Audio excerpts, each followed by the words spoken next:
Sa ating lahat. So, Picture lang, ma'am. po ang pangkat 3 para i-present ang learning competency na susuri ang mga dahilan, epekto, mga kahirapan, poverty, at ang mga solusyon sa paglutas dito. So, dito ang aming pangkat. So, tatawagin namin ang activity na ito na kahirapan. Sino ang dahilan? So, kanino nakatuon ang responsibilidad? So, I will be the moderator. So, ang argumento natin o ang ating proposition, mas malaki ang pananagutan ng pamahalaan kaysa sa individual sa paglutas ng kahirapan. So, para sa formative side, pagtatanggol na ang gobyerno ang may pangunahing responsibilidad.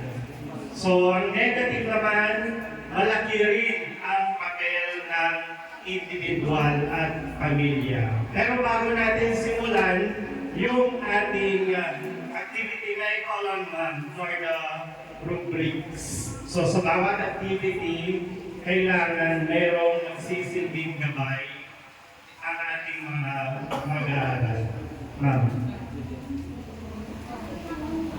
Okay, so para po sa pamantayan, so nilalaman at katumpakan, so napakahusay, that is 4 points.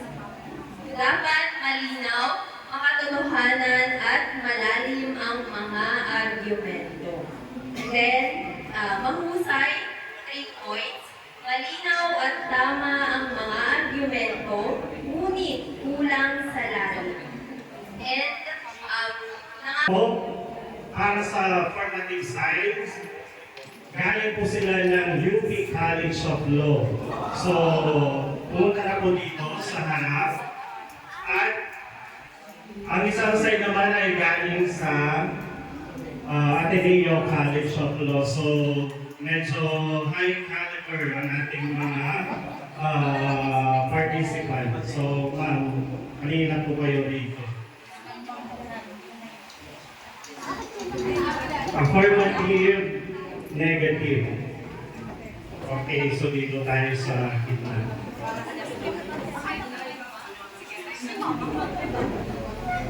Okay, ulitin lang natin. Kahirapan, sino ang dahilan? Kanino nakatuon ang responsibilidad? Mas malaki ang pananagutan ng pamahalaan kaysa sa individual. So, tatawagin na natin ang speaker 1 from the affirmative side. Mas malaki ang pananagutan ng pamahalaan kaysa sa individual sa paglutas ng kahirapan. Okay. Ay, this one. Magandang umaga sa inyong lahat. Kahirapan, ang pamahalaan ang siyang may dahilan. Bakit? Ang pinakadulo, punot-dulo ng kahirapan ay ang tinatawag natin na unequal distribution of wealth. Wala nang iba. Bakit? Kung lahat sana ng tao ay mabibigyan ng opportunity, walang maghihirap. Kung lahat sana ng tao ay mabigyan ng oportunidad, walang krimen. Kung lahat ng tao ay mabibigyan ng oportunidad, walang mamamatay. Maraming salamat, ma'am. Tawagin naman natin ang first speaker ng negative side. Magandang umaga po sa ating lahat. Ang aming pangkat ay lubos na naniniwala na ang kahirapan, ang dahilan ay ang mga tao o ang mga pamilya. Kung ang mga tao ay may kasipagan, walang kahirapan. Kung ang mga tao ay marunong dumiskarte at humanap ng solusyon upang umangat sa buhay, walang kahirapan. Pero kung ang mga tao ay umaasa lang sa ayuda galing sa pamahalaan, ano ang mangyayari sa Pilipinas? Kung may kahirapan sa ating bansa, ano ang epekto nito? Tayong mga tao din ang magsasuffer. Nandyan ang kagutuman, pagkakasakit, o kaya pagkamatay. Ang sistema din ng edukasyon natin ay naapektuhan dahil sa kahirapan, maraming mga tao ang hindi nakakakuha ng magandang edukasyon. Kung ang mga tao ang dahilan kung bakit tayo ay naghihirap, nasa atin din ang solusyon. Ano ang magagawa natin? Marami. Kailangan lang nating magsipag. Halimbawa ay sa paghahanap buhay. Sapat ba ang kasipagan at kasanayan natin upang maiangat ang ating kalagayan sa ating paghahanap buhay?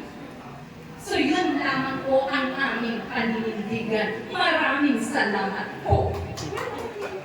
Okay, thank you so much. Now let's move on to the second speaker for the affirmative side. Naninindigan pa rin kami na pamahalaan ang dahilan ng kahirapan. Ano nga ba ang dahilan? Ngayon, sa kasalukuyan, imbes na pinag-uusapan nila ang kalagayan ng mga mamamayan, ang pinag-uusapan nila ay sarili nilang problema o katiwalian, hindi ba? Tama? Tama. Kung maganda ang serbisyo na binibigay ng pamahalaan, kung pantay ang subsidiya na binibigay sa ating lahat, tayo na lang mga teachers, 1K ang incentive sa Teacher's Day, 10K ang ayuda. Hindi ba?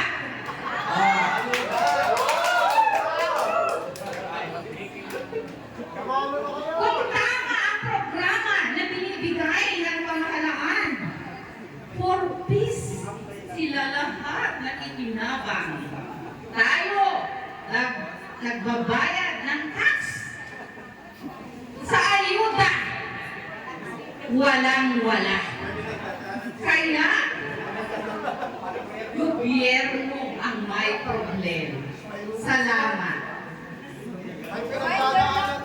Okay, so tinatawagan ko naman ang second speaker para sa negative side.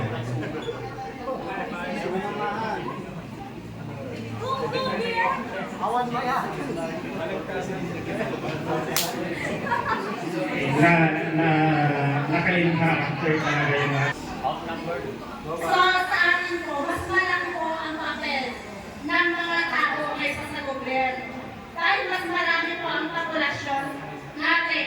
So, lahat na po, ibigay na po ng gobyerno. Ibigay po ng mga ayuda, for peace. Pero, ano po ba ang ginagawa ng mga tao? Ginagawa po nila ang pagsugal. Yung iba po, nag-happy-happy na. So, yun po, dapat nasa tao po talaga ang problema at wala po sa gobyerno. Okay, para sa panghuling speaker ng positive side, yung ating panghuling speaker po. Okay, so sige po. So now, let's move on po sa rebuttal, sa question in each side. Okay, so I call on for a question for the positive side.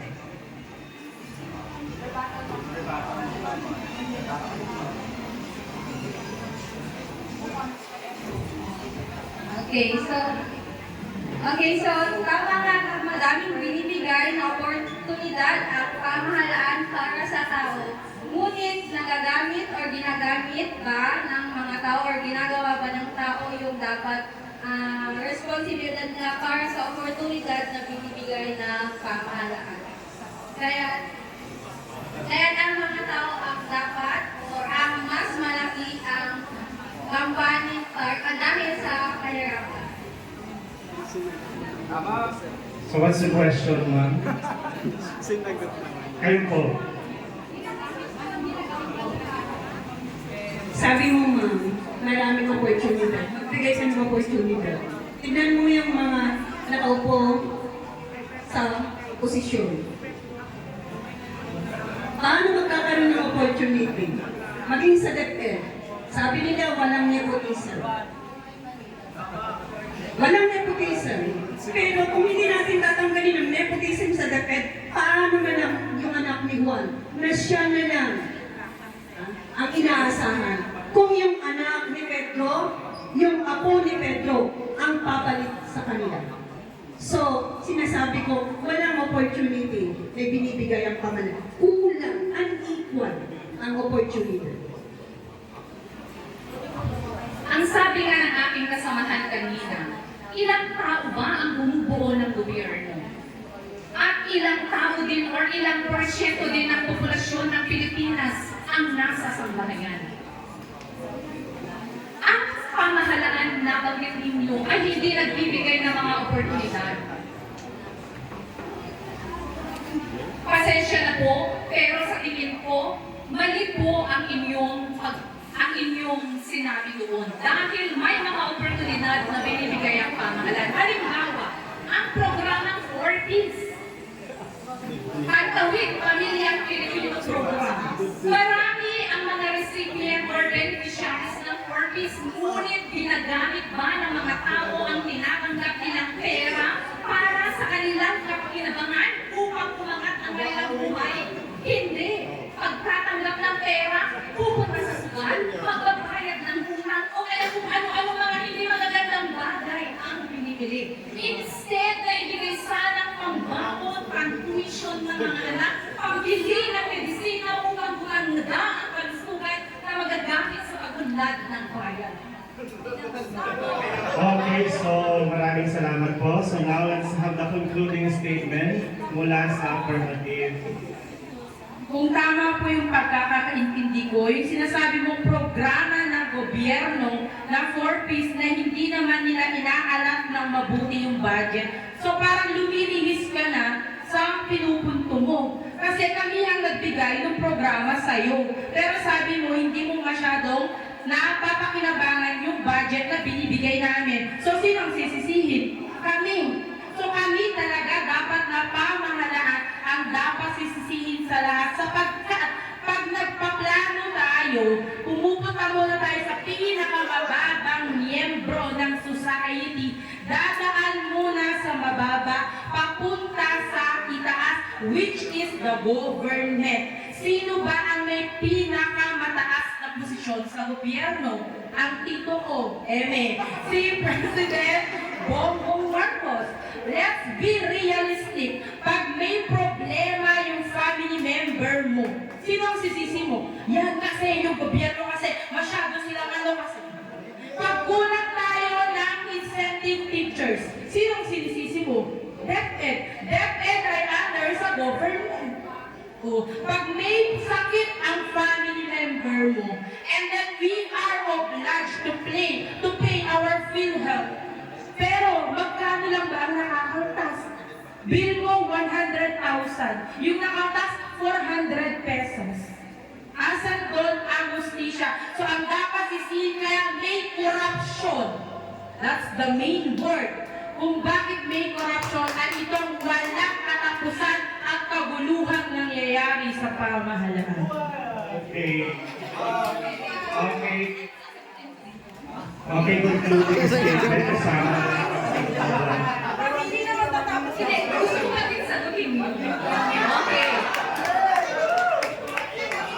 Itinagalang ko ang opinyon ng aming mga kasamahan. Ngunit kami pa rin ay naninindigan na ang mga tao ang dahilan. Nabanggit kanina ni Madam na ang pamahalaan ang bumubuo ng pamahalaan ay mga kurang. Sino ang ating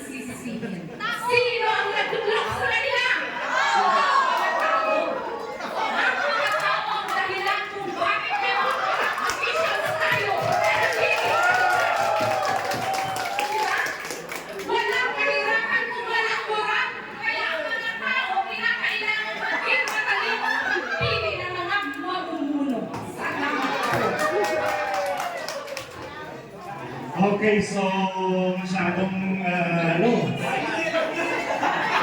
mahingin ang ating laban. So ngayon, maraming salamat sa ating mga participants. So